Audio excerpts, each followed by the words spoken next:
नाज़रीन, असम्बली में कौमी असम्बली में बिलावल भुट्टो तकरीर कर रहे हैं और जमशेद दस्ती हैं वो एहतजाज कर रहे हैं और गालबन आवाज़ें कस रहे हैं, क्या कह रहे हैं उनको तकरीर करने नहीं दे रहे और बार बार स्पीकर जो है ना उसमें मुदाखलत कर रहे हैं। आइए देखते हैं।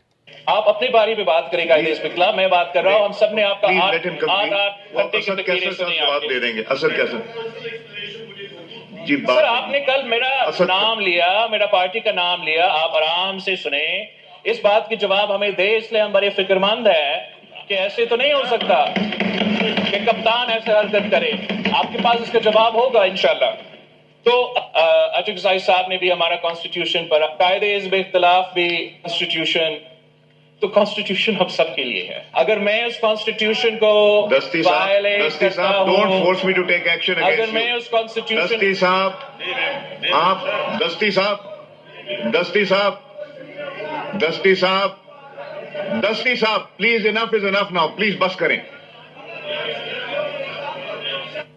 माइक खोलें बिलावल साहब। जनाब स्पीकर, अगर मैं उस कॉन्स्टिट्यूशन को वायलेट करता हूं तो मुझे सजा दिलवाए, 100 दफा मुझे सजा दिलवाए। अगर कोई उस तरफ से इस कॉन्स्टिट्यूशन को वायलेट करता है तो उनको सजा दिलवाए। अगर आर्टिकल 5 के बहाने से कॉन्स्टिट्यूशन वायलेट करके अदम एतमाद के वक्त ये हाउस डिसॉल्व किया जाता है तो कॉन्स्टिट्यूशन वायलेट हुआ है। अब हम अगर ये हम पे जमहूरियत की बात करेंगे, आइन के बारे में बात करेंगे, तो मैं इतने ही कहूंगा कि who the hell are you to talk to?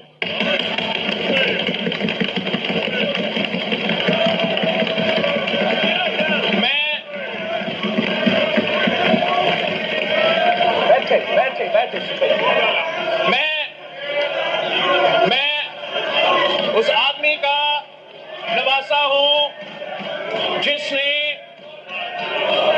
तख्तेदार पे फांसी कबूल किया, मगर अपने असूलों पे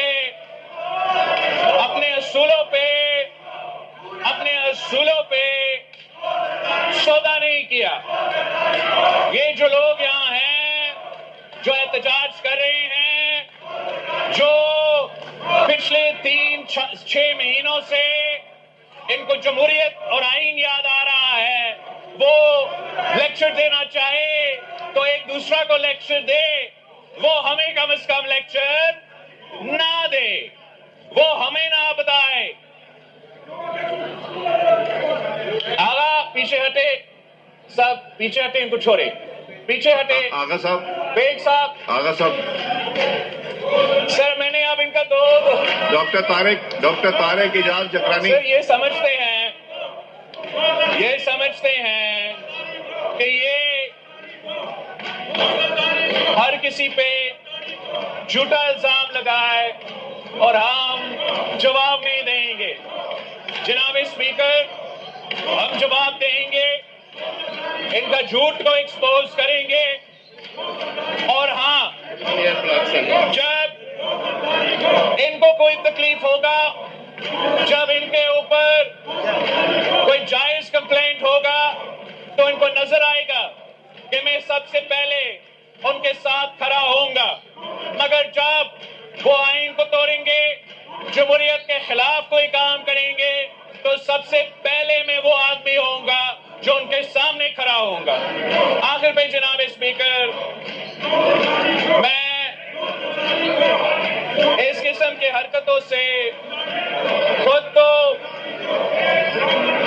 तो मायूस नहीं होता, मगर पाकिस्तान के अवाम इस किस्म की हरकतों को पसंद नहीं करते। वो ये पसंद नहीं करते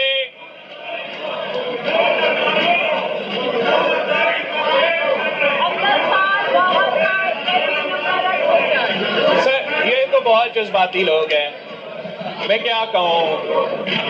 ये तो दो घंटे से शोर मचा रहे थे। आमिर डोगर साहब की सेंटेंस पे ये चीख उठे हैं। अब आमिर डोगर साहब, अगर आप बात करेंगे तो आमिर डोगर साहब, हौसला रखे कि आप हमारा जवाब तो सुन ले। इतना भी हौसला नहीं है, बड़ा अफसोस की बात है।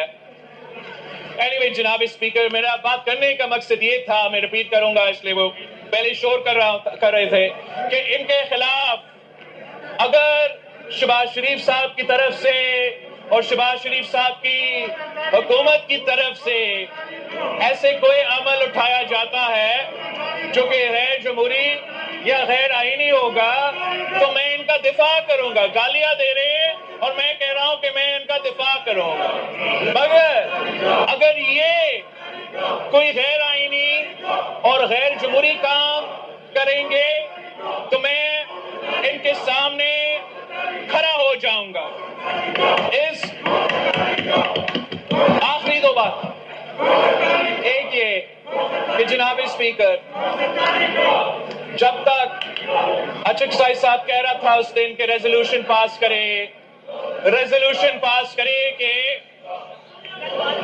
मुदाखलत ना हो, आप जितना भी रेजोल्यूशन पास करना चाहे आप पास करें। जब तक सियासतदान दो चीजें नहीं करते, एक, हम एक दूसरे का अगर सियासतदान इज्जत नहीं करेंगे तो कोई और हमारा इज्जत नहीं करेगा, और ना ही हमें वो उम्मीद रखना चाहिए किसी और से कि वो हमारा इज्जत करेंगे। अगर हम सियासत के दायरे में रह के सियासत नहीं करेंगे, अगर हम सियासत के दायरे में रह के सियासत नहीं करेंगे तो हम बाकी इदारे से भी ये उम्मीद ना रखें, चाहे वो हमारा एस्टैब्लिशमेंट हो, हमारा जुडिशरी हो, कि वो अपने दायरे में रह के अपने आईनी किरदार अदा करेंगे। यही वजह है कि हम सब पे, हम पे और इन कार्टून्स का फर्ज है कि हम मिलके अपना फर्ज अदा करें, इससे पहले कि हम दूसरों पे तंकीद करना शुरू कर दे।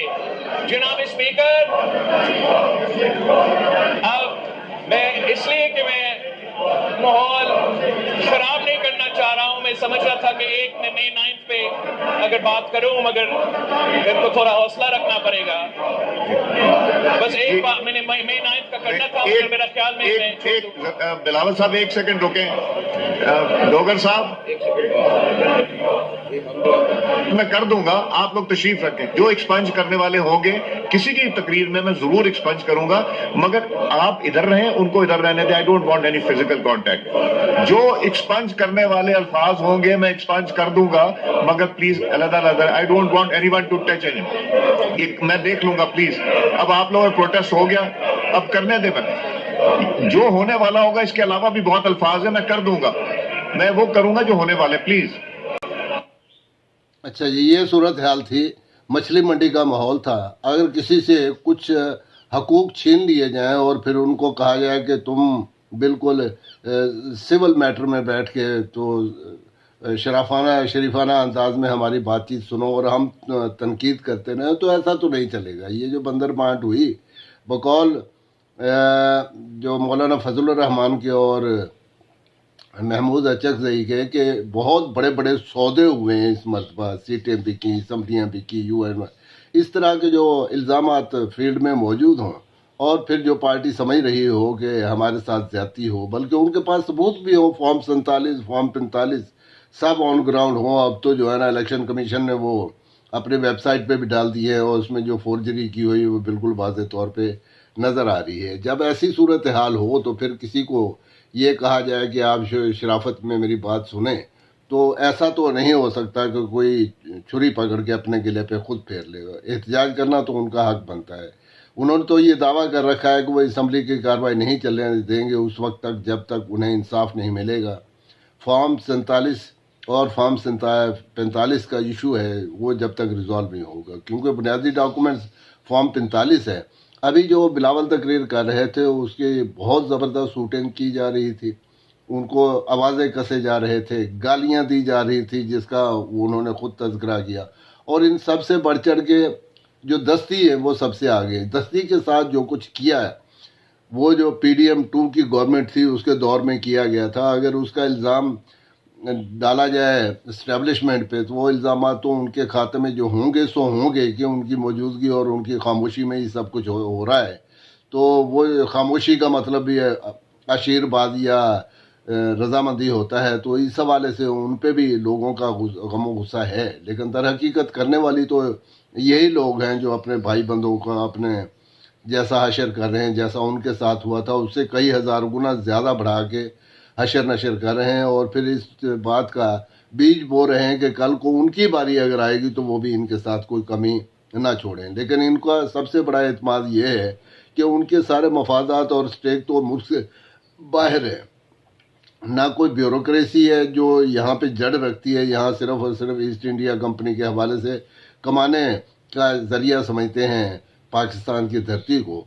जब भी वो यहाँ से रिटायर होंगे या वो सियासत छोड़ेंगे या ज़ेर अताब आएंगे पॉलिटिकल एलीट के कोई भी मेंबर, तो वो तो मुल्क से बाहर चले जाएंगे। इलाज उनका बाहर, तालीम उनकी बाहर, जायदादें बाहर। अभी पाकिस्तान में जो इन्वेस्टमेंट है उसको इंटरेक्ट करने के लिए 100 किस्म के दलाल दिए जा रहे हैं, 100 किस्म की कोशिशें की जा रही हैं, और मुल्की मफादात को स्टेक पे लगा के भी बाहर से इन्वेस्टमेंट मंगवाने की कोशिश की जा रही है। लेकिन अपनी सारी की सारी इन्वेस्टमेंट इन्होंने बाहर कर रखी है। जो बाहर से इन्वेस्टमेंट आएगी उसमें भी किकबैक्स और जो है कमाने के ढंग और तरीके वो इस्तेमाल करके दौलत निकाल के बाहर ले जाएंगे मुबैना तौर पे। ये इल्ज़ामात इन पे हैं और किसी हद तक वो सादक हैं, क्योंकि वो एवन फील्ड भी तो है और वो सरे महल भी तो था, और इसके अलावा बहुत सारी चीज़ें हैं जो बुलेट प्रूफ गाड़ियाँ ले जाते हैं, लेकिन उनकी कोई पुरसिश नहीं होती। और जिन्होंने कुछ इस पे गुस्सा दिखाना होता है वो आंखें मूंद के बैठे रहें। तो फिर ऐसे ही माहौल होगा कि असम्बली में जिनका हकूक गसब होंगे वो तो बात नहीं करने देंगे, और वाकई उन्होंने जो दावा किया था उसको सच कर दिखा।